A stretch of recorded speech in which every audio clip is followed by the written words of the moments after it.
সুপ্রিয় শিক্ষার্থীবৃন্দ, রংপুর সরকারি সিটি কলেজের অনলাইন ক্লাসে সবাইকে স্বাগত। আজকে তোমাদের যে বিষয়টা নিয়ে আলোচনা করব সেটি হলো তড়িৎ রসায়ন। গত দিনে তোমাদেরকে বলা হয়েছিল যে প্রি-টেস্টের যে অধ্যায়গুলো আছে সেগুলো নিয়ে আলোচনা করা হবে। তো আজকে আমরা তড়িৎ রসায়ন অধ্যায়ের যে বিষয়গুলো আছে সেগুলো নিয়ে আলোচনা করি। প্রথমেই আমরা দেখে নিই তড়িৎ রসায়নের তড়িৎ কথার অর্থ হচ্ছে বিদ্যুৎ। এরপরেই আমরা আলোচনা করি হলো তড়িৎ পরিবাহী। তড়িৎ পরিবাহী কাকে বলে? আমরা জানি যে যেসব পদার্থের মধ্যে দিয়ে বিদ্যুৎ প্রবাহিত হতে পারে তাদেরকে তড়িৎ পরিবাহী বা বিদ্যুৎ পরিবাহী বলে। তড়িৎ পরিবাহী আমরা জানি যে তড়িৎ পরিবাহী আবার হলো তিন প্রকার। একটা হচ্ছে সুপরিবাহী, এটা হচ্ছে অর্ধ পরিবাহী কুপরিবাহী, আর একটা হচ্ছে অপরিবাহী। তাহলে পরিবাহী পদার্থ হলো আমরা জানি যে তিন প্রকার। এক হলো সুপরিবাহী, দুই নম্বর হচ্ছে অর্ধ পরিবাহী, তিন নম্বর হচ্ছে অপরিবাহী। তাহলে এই পরিবাহীর যে প্রকারভেদ আমরা এখানে দেখলাম। এরপরে দেখি যে সুপরিবাহী পদার্থ কাকে বলে। সুপরিবাহী যে বিষয়টা সহজে বোঝা যাচ্ছে যে যেসব পদার্থের মধ্যে দিয়ে বিদ্যুৎ সহজে চলাচল করতে পারে তাদেরকে সুপরিবাহী পদার্থ বলে। অর্ধ পরিবাহী বা কুপরিবাহী যেসব পদার্থের মধ্যে দিয়ে বিদ্যুৎ অল্প পরিমাণে বিদ্যুৎ প্রবাহিত হতে পারে তাদেরকে অর্ধ পরিবাহী বলে। আর অপরিবাহী মানে কথার অর্থ হচ্ছে মানে একেবারেই যেটার মধ্যে দিয়ে বিদ্যুৎ প্রবাহিত হতে পারে না তাদেরকে অপরিবাহী পদার্থ বলে। তো আমরা সুপরিবাহী পদার্থের যদি আমরা উদাহরণ দেখতে চাই যে সুপরিবাহী পদার্থ কোনগুলো সেগুলো আমরা বলতে পারি। নিচে জানেন যে লোহা, তামা, আমরা আরো জানি যে অ্যাসিড মিশ্রিত পানি, আরো অনেক ধাতু আছে যেগুলো সুপরিবাহী পদার্থের অন্তর্ভুক্ত। অর্ধ পরিবাহী যেসব পদার্থের মধ্যে দিয়ে বিদ্যুৎ সহজে চলাচল করতে মানে অল্প পরিমাণে বিদ্যুৎ প্রবাহিত হয় সেগুলো হচ্ছে অর্ধ পরিবাহী। যেমন আমরা বলতে পারি যে বিশুদ্ধ পানি এটাকে আমরা অর্ধ পরিবাহী বলতে পারি। এরকম আরো অনেক পদার্থ আছে। যেমন অপরিবাহী আমরা যদি বলি যে একবারেই বিদ্যুৎ প্রবাহিত হতে পারে না, যেমন তোমরা নিচে জানো যে কাঁচ, রাবার, এগুলো। তাহলে আমরা অপরিবাহীর উদাহরণগুলো তোমরা বাসায় বইয়ের মধ্যে দেখে নিবা। তাহলে আমরা সুপরিবাহী, অর্ধ পরিবাহী এবং অপরিবাহী আমরা দেখলাম।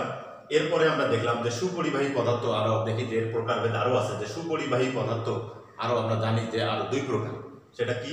যে সুপরিবাহী পদার্থ যে দুই প্রকার সেটি আমরা দেখি কি দুই প্রকার। একটা হচ্ছে তোমরা নিচে জানো যে ধাতব বা ইলেকট্রনীয় পরিবাহী,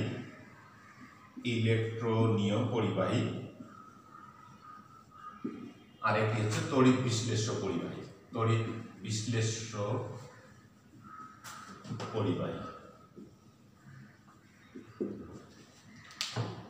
তাহলে আমরা সুপরিবাহী পদার্থ আবার দুই প্রকার। একটা হচ্ছে ধাতব বা ইলেকট্রনীয় পরিবাহী, দুই নম্বর হচ্ছে তড়িৎ বিশ্লেষ্য পরিবাহী। তো ধাতব বা ইলেকট্রনীয় পরিবাহী কোনগুলো? আমরা সুপরিবাহীর যে উদাহরণগুলো দেখছিলাম সেই উদাহরণগুলোর মধ্যে বলছিলাম যে লোহা, তামা, অ্যাসিড মিশ্রিত পানি, সেইগুলোর মধ্যে এই ধাতব বা ইলেকট্রনীয় পরিবাহী আমরা যদি বলি লোহা, তামা, এক কথায় সকল ধাতু যেগুলো হচ্ছে সবগুলো হচ্ছে ইলেকট্রনীয় পরিবাহী। আর তড়িৎ বিশ্লেষ্য পরিবাহী এগুলো আমরা যদি দেখি যে তড়িৎ বিশ্লেষ্য পরিবাহী কোনগুলো, যেগুলো যেমন হচ্ছে সোডিয়াম ক্লোরাইড, ক্যালসিয়াম ক্লোরাইড, এরকম আরো আছে সিলভার ক্লোরাইড, এগুলো হচ্ছে সবগুলোই আমরা বলতে পারি যে এগুলো হলো তড়িৎ বিশ্লেষ্য পরিবাহী। আরো উদাহরণ আছে, উদাহরণগুলো তোমরা দেখে নিবা। তাহলে তড়িৎ বিশ্লেষ্য পরিবাহী আমরা দেখলাম, তাহলে উদাহরণগুলো দেখলাম। আমরা যদি সংজ্ঞা বলি যে ধাতব বা ইলেকট্রনীয় পরিবাহী কোনগুলো, তাহলে যেসব ধাতু মধ্য দিয়ে যে ইলেকট্রন প্রবাহিত হয় সেগুলো হচ্ছে ধাতব বা ইলেকট্রনীয় পরিবাহী। এখানে শুধুমাত্র ইলেকট্রনের প্রবাহ ঘটে। আর তড়িৎ বিশ্লেষ্য পরিবাহী হলো এই যে সকল যৌগগুলো গলিত বা দ্রবীভূত অবস্থায় বলতে এরা কঠিন অবস্থায় কিন্তু বিদ্যুৎ পরিবহন করে না, অবশ্যই গলিত বা দ্রবীভূত অবস্থায় এই সকল যৌগগুলো আয়নের মাধ্যমে বিদ্যুৎ পরিবহন করে, যার কারণে এইগুলো সমস্ত পদার্থগুলোকে বলা হবে তড়িৎ বিশ্লেষ্য পরিবাহী। তাহলে আমরা দেখলাম যে ধাতব বা ইলেকট্রনীয় পরিবাহী এবং তড়িৎ বিশ্লেষ্য পরিবাহী মানে উদাহরণগুলো দেখলাম। তা এখানে একটু বিষয়ে আলোচনা করা দরকার যে ধাতব বা ইলেকট্রনীয় পরিবাহী যেগুলো আমরা বলছি লোহা বা তামা, এগুলোর মধ্যে দিয়ে কিভাবে বিদ্যুৎ প্রবাহিত হয়। একটা জিনিস খেয়াল রাখতে হবে যে ইলেকট্রনীয় পরিবাহী শুধুমাত্র এখানে ইলেকট্রনের মানে মানে প্রবাহ ঘটে, এক কথায় মুক্ত ইলেকট্রনের প্রবাহ মানে হলো মানে বিদ্যুৎ প্রবাহ।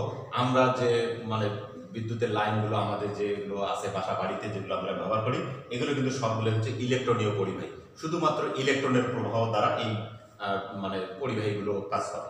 এর মধ্যে কোনো রাসায়নিক পরিবর্তন কিন্তু ঘটে না, এক কথায় এই পরিবর্তনটা হচ্ছে আমরা বলতে পারি যে এটা ভৌত পরিবর্তন। কেন ভৌত পরিবর্তন?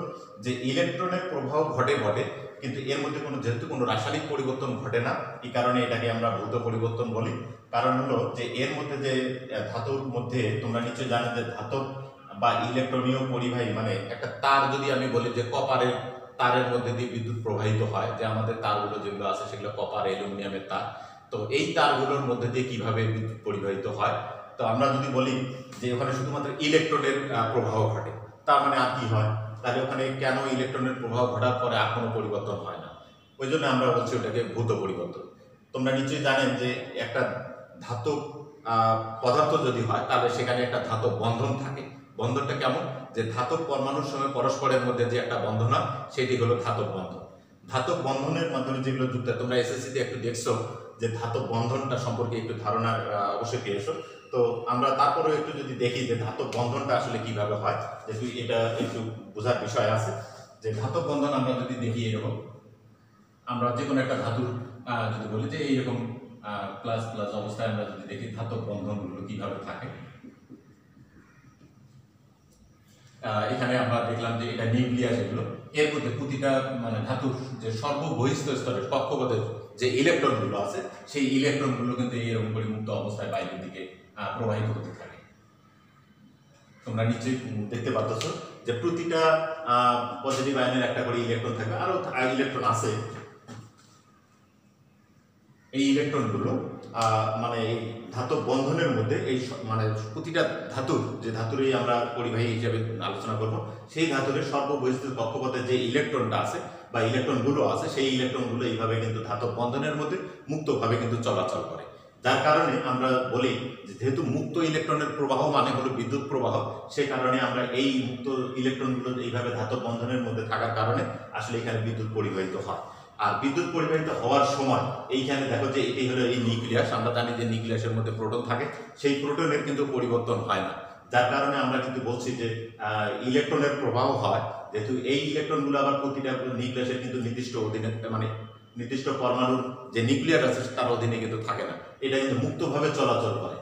হ্যাঁ, তোমরা এসএসসি এই ধাতব বন্ধন সম্পর্কে কিন্তু একটা আলোচনা দেখছো যে একটা ইলেকট্রন সাগরে রূপান্তরিত হয়।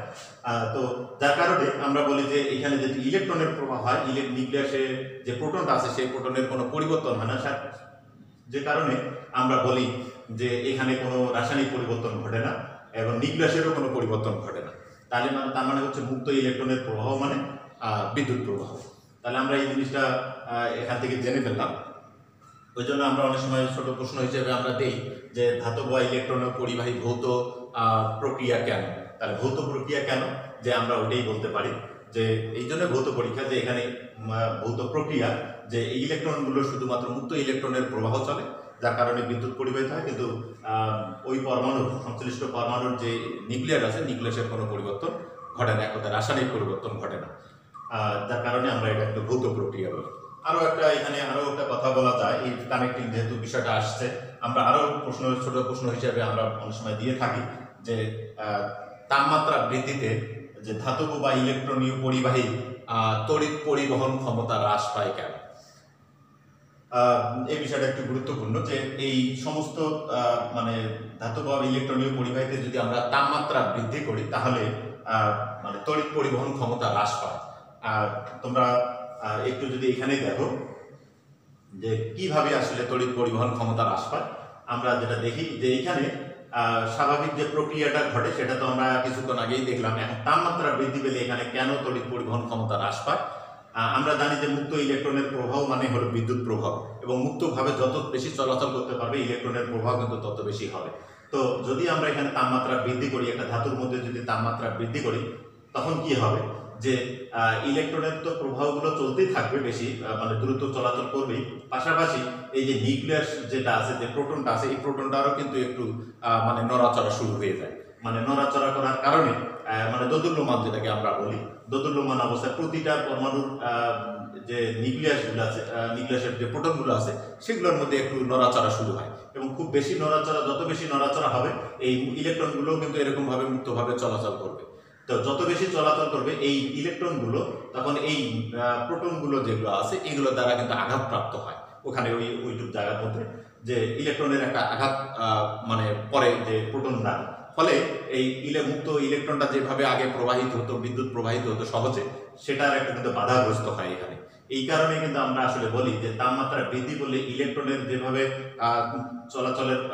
চলাচলটা বেশি হয়, পাশাপাশি কিন্তু প্রোটনটারও কিন্তু গতি কিন্তু বৃদ্ধি পায়। ফলে এই বৃদ্ধি পাওয়ার কারণে ইলেকট্রন এবং প্রোটনের মধ্যে পরস্পরের একটা ধাক্কা খেয়ে যায়। এই ধাক্কা খাওয়ার কারণে এখানে কিন্তু ইলেকট্রনের পরিবহনের একটা মানে বাধা সৃষ্টি হয়, যার কারণে আমরা বলি যে তাপমাত্রা বৃদ্ধিতে মানে ধাতব পরিবাহীর ক্ষেত্রে তড়িৎ বিশ্লেষণ, তড়িৎ পরিবহন ক্ষমতা হ্রাস পায়।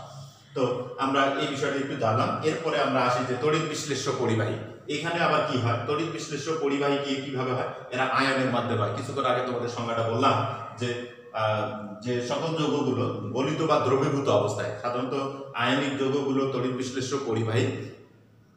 তো আয়নিক যৌগগুলো শুধু কঠিন অবস্থায় কিন্তু বিদ্যুৎ পরিবহন করে না, পরিবহন করে হচ্ছে গলিত বা দ্রবীভূত অবস্থায়। যার কারণে আমরা যদি এটার একটা ব্যাখ্যা আমরা দেখি যে কিভাবে মুক্ত আয়নগুলো বিদ্যুৎ পরিবহন করে।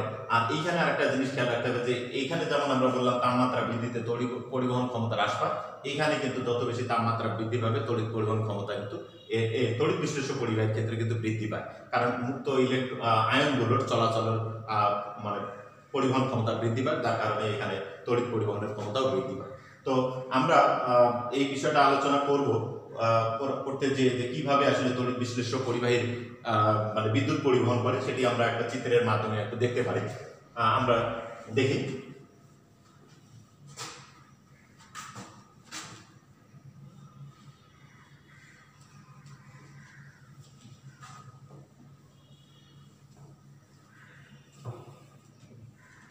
তো আমরা তড়িৎ বিশ্লেষ্য পরিবাহীর একটা ধারণা নিই, যে এরকম একটা পাত্রের মধ্যে যদি আমি নেই একটা অ্যানোড ক্যাথোড, আমরা যদি এখানে দিয়ে দিই, এখানে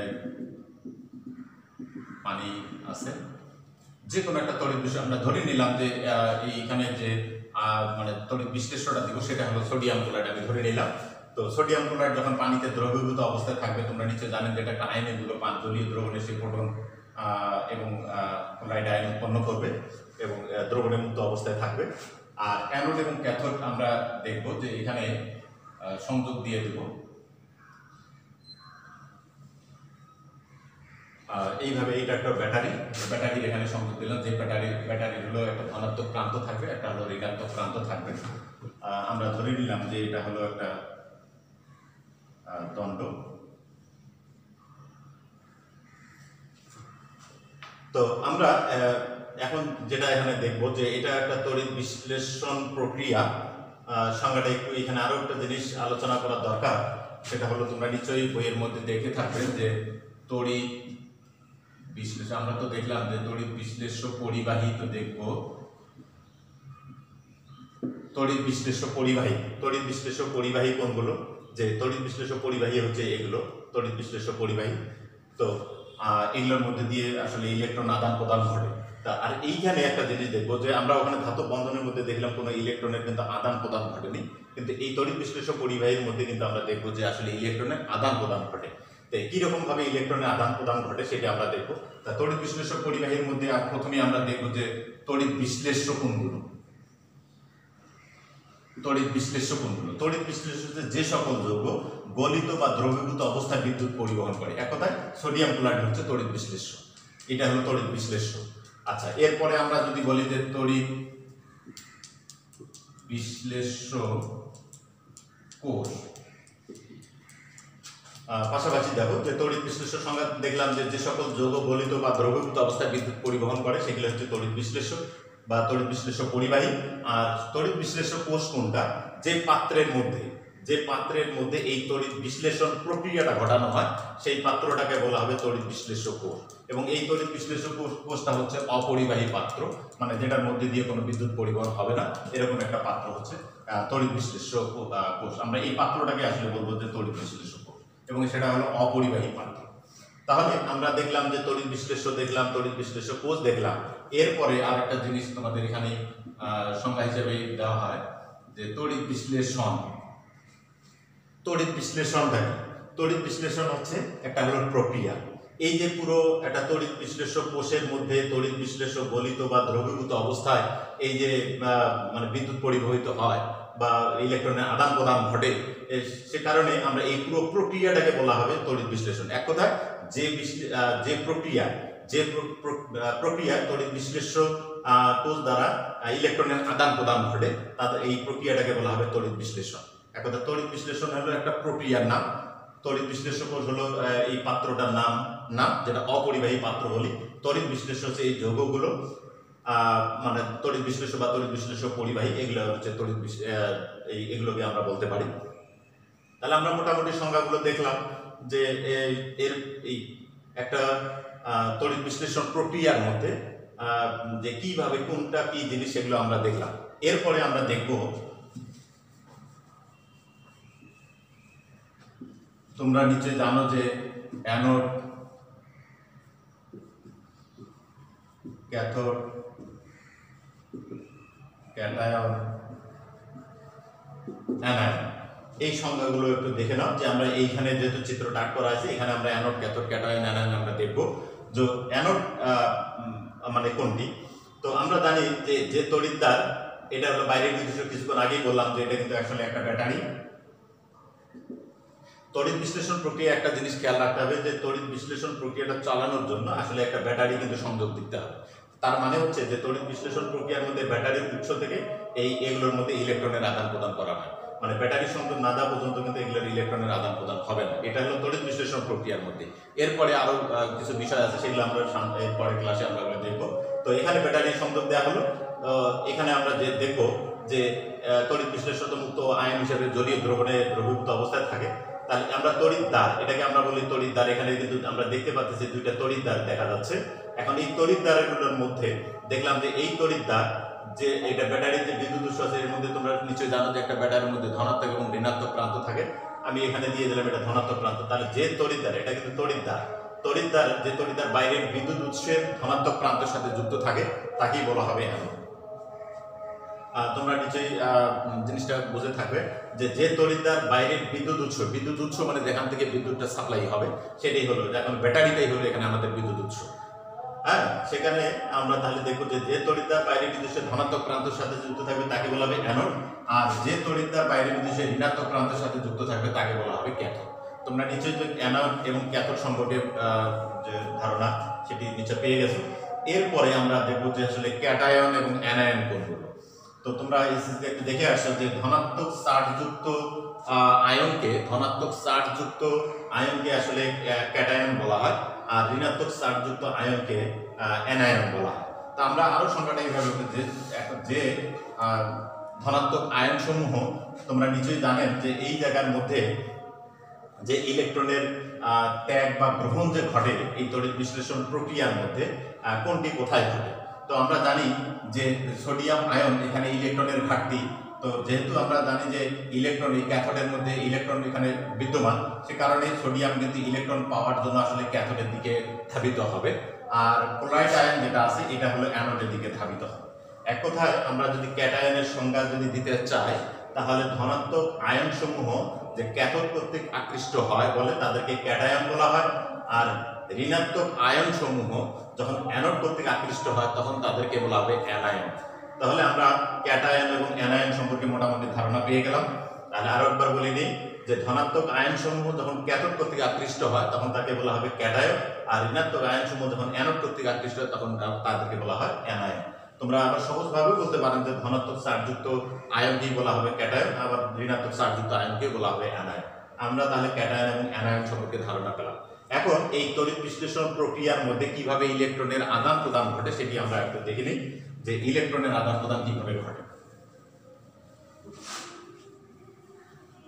আরেকটা জিনিস এখানে তোমাদের একটু খেয়াল রাখতে হবে, যে আমরা দেখলাম যে এটা অ্যানোড, আমি একটু লিখে দিলাম যে এখানে এটাকে বলা হবে অ্যানোড আর এটাকে বলা হবে ক্যাথোড। কেন বলা হলো সেটা তো কিছুক্ষণ আগে সংজ্ঞাটার মধ্যে বললাম। তো একটা জিনিস প্রচলিত নিয়ম অনুযায়ী যে অ্যানোডে সবসময় জন্য খেয়াল রাখতে হবে জারণ ঘটে। অ্যানোডে কি ঘটে?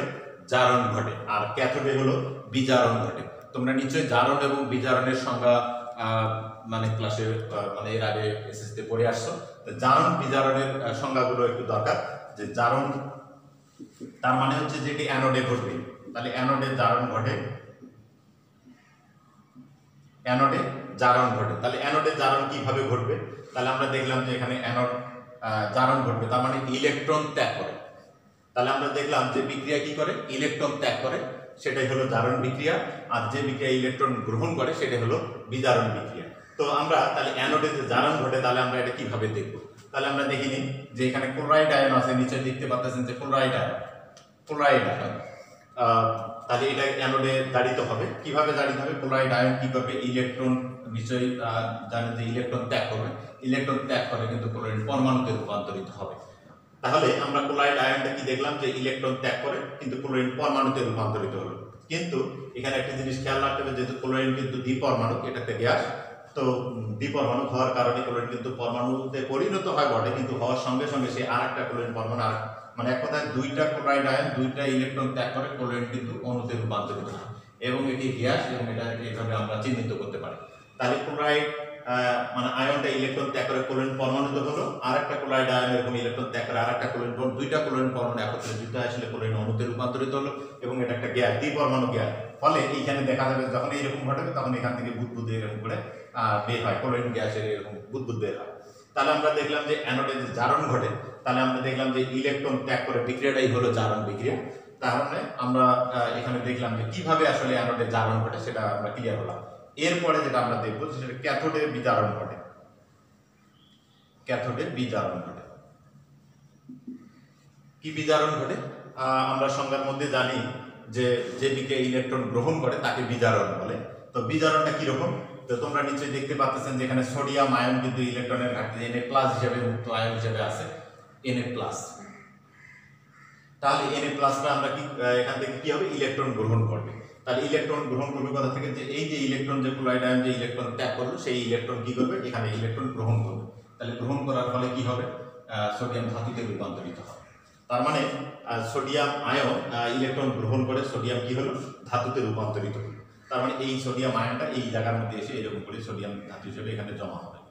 তাহলে আমরা ক্যাথোড থেকে যেহেতু ইলেকট্রনটা পাবো, তার মানে সোডিয়াম আয়ন ইলেকট্রন গ্রহণ করে সোডিয়াম ধাতুতে রূপান্তরিত হলো। তাহলে আমরা যে এটা যে বিষয়টা নিয়ে আলোচনা করলাম, একটা তড়িৎ বিশ্লেষণ একটা প্রক্রিয়া কিভাবে ঘটে সেটা আমরা এখানে দেখলাম যে অ্যানোডের জারণ ঘটে, কিভাবে ইলেকট্রন ত্যাগ করে ক্লোরিন গ্যাসে পরিণত হলে বুদবুদ আকারে এটা বের হয়ে যায়। আবার ক্যাথোডে বিজারণ ঘটে, সোডিয়াম আয়ন ইলেকট্রন গ্রহণ করে সোডিয়াম ধাতুতে রূপান্তর এবং ক্যাথোডের মধ্যে এসে জমা হয়। তাহলে আমরা দেখলাম যে সোডিয়াম এবং ক্লোরিন এই তড়িৎ বিশ্লেষক কোষ হিসাবে, যে এখানে তড়িৎ বিশ্লেষ্য হিসাবে যে এখানে বিদ্যুৎ পরিবহনে সাহায্য করে সেটা আমরা এখানে দেখলাম। তো এখন আমরা এই যে বললাম যে তড়িৎ বিশ্লেষণ আসলে একটা প্রক্রিয়ার নাম। তড়িৎ বিশ্লেষণ প্রক্রিয়াটাই হলো একটা জারণ বিজারণ প্রক্রিয়া। এটা তোমাদের একটা 6 নম্বর প্রশ্নের মধ্যে আমরা সাধারণত দিয়ে থাকি যে তড়িৎ বিশ্লেষণ প্রক্রিয়াটা জারণ বিজারণ প্রক্রিয়া। তো কিভাবে তোমরা প্রমাণ করবে? তো প্রমাণটা হলো এইরকম, এই যে জারণ বিজারণ প্রক্রিয়া যে আমরা বলছি যে তড়িৎ বিশ্লেষণ কিভাবে জারণ বিজারণ প্রক্রিয়া, তার ব্যাখ্যাটা হলো এটা। একদা প্রশ্ন এরকমও যদি হয় যে তড়িৎ বিশ্লেষণের কৌশল আলোচনা করো, এটাই হলো তড়িৎ বিশ্লেষণের কৌশল। মানে এক কথায় তড়িৎ বিশ্লেষ্য যৌগগুলো গলিত বা দ্রবীভূত অবস্থায় এরকম অ্যানোড ক্যাথোড সংযোগ দিয়ে, ব্যাটারি সংযোগ দিয়ে যদি এই প্রক্রিয়াটা চালানো হয়, এর মধ্যে একটা জারণ বিজারণ বিক্রিয়া ঘটে। এই জন্য এটাকে বলা হবে তড়িৎ বিশ্লেষণ একটা প্রক্রিয়াটা একটা জারণ বিজারণ বিক্রিয়া বা প্রক্রিয়া, অথবা বলতে হবে তড়িৎ বিশ্লেষণের কৌশল। তার মানে তড়িৎ বিশ্লেষণের কৌশল মানে হলো যে এরকম ইলেকট্রনের আদান প্রদান ঘটবে। তাহলে এখানে কি দেখলাম যে তড়িৎ বিশ্লেষণ প্রক্রিয়ার মধ্যে ইলেকট্রনের আদান প্রদান ঘটে, কিন্তু ধাতব বা ইলেকট্রনীয় পরিবাহীর মধ্যে আমরা কিন্তু দেখলাম যে এখানে কোনো ইলেকট্রন আদান প্রদানের বিষয় নাই। তাহলে এটা আমরা পার্থক্য বলতে পারি। যে তোমরা আরেকটা প্রশ্ন করে নেবেন যে ধাতব বা ইলেকট্রনীয় পরিবাহী এবং তড়িৎ বিশ্লেষ্য পরিবাহীর মধ্যে পার্থক্য কি। এটা একটা হলো কি বললাম যে ধাতব বা ইলেকট্রনীয় পরিবাহী হলো এর মধ্যে দিয়ে কোনো ইলেকট্রনের আদান প্রদান ঘটে না, কিন্তু তড়িৎ বিশ্লেষ্য মানে প্রক্রিয়ার মধ্যে যে ইলেকট্রনের আদান প্রদান ঘটে, যে ইলেকট্রনের আদান প্রদান ঘটছে। আবার বলতে পারেন যে তার ধাতব পরিবাহী একটা ভৌত প্রক্রিয়া, আর এটা হলো আমরা একটা রাসায়নিক প্রক্রিয়া। এইভাবে ধাতব এবং তড়িৎ বিশ্লেষ্য পরিবাহীর মধ্যে যে আমরা যদি পার্থক্য বলতে চাই তাহলে এইভাবে কিন্তু পার্থক্য বলা যেতে পারে। যেমন এটা আবার বলতে পারেন এটা তাপমাত্রা বৃদ্ধিতে ধাতব বা ইলেকট্রনীয় পরিবাহী তড়িৎ পরিবহন ক্ষমতা হ্রাস পায়, আমরা বললাম কিছুক্ষণ আগে। আর এখানে তড়িৎ বিশ্লেষ্য পরিবাহীর মধ্যে তাপমাত্রা বৃদ্ধিতে এখানে তড়িৎ পরিবহন ক্ষমতা বৃদ্ধি পায়। যত বেশি মানে তাপমাত্রা বাড়বে এখানে তড়িৎ বিশ্লেষ্য পরিবাহীর পরিবহন ক্ষমতা বৃদ্ধি পাবে, এক কথায় তড়িৎ পরিবহন ক্ষমতা বৃদ্ধি পাবে। তাহলে আমরা ধাতব পরিবাহী এবং তড়িৎ বিশ্লেষ্য পরিবাহীর মধ্যে পার্থক্য কিভাবে করা যায় সেটাও আমরা এখানে দেখলাম। তড়িৎ বিশ্লেষণের একটা ধারণ প্রক্রিয়া সেটাও দেখলাম। ধাতব বা ইলেকট্রনীয় পরিবাহীর মধ্যে তাপমাত্রা বৃদ্ধি করলে কিভাবে কেন তড়িৎ পরিবহন ক্ষমতা হ্রাস পায় সেটাও আমরা দেখলাম। তাদের পার্থক্য দেখলাম এই দুইটার মধ্যে। তাহলে অ্যানোড, ক্যাথোড এবং ক্যাটায়ন এবং অ্যানায়ন সম্পর্কে আমরা এই আলোচনা থেকে ধারণা পেলাম। তো আমরা আজকে যে বিষয়টা নিয়ে আলোচনা করতে চাইছিলাম সেটাই হলো এই পর্যন্তই মানে আজকের আলোচনা। তোমরা নিশ্চয়ই এগুলো সম্পর্কে স্বচ্ছ ধারণা পেয়েছো। এখন বাসায় বসে তোমরা এই আলোচনাগুলো দেখবে।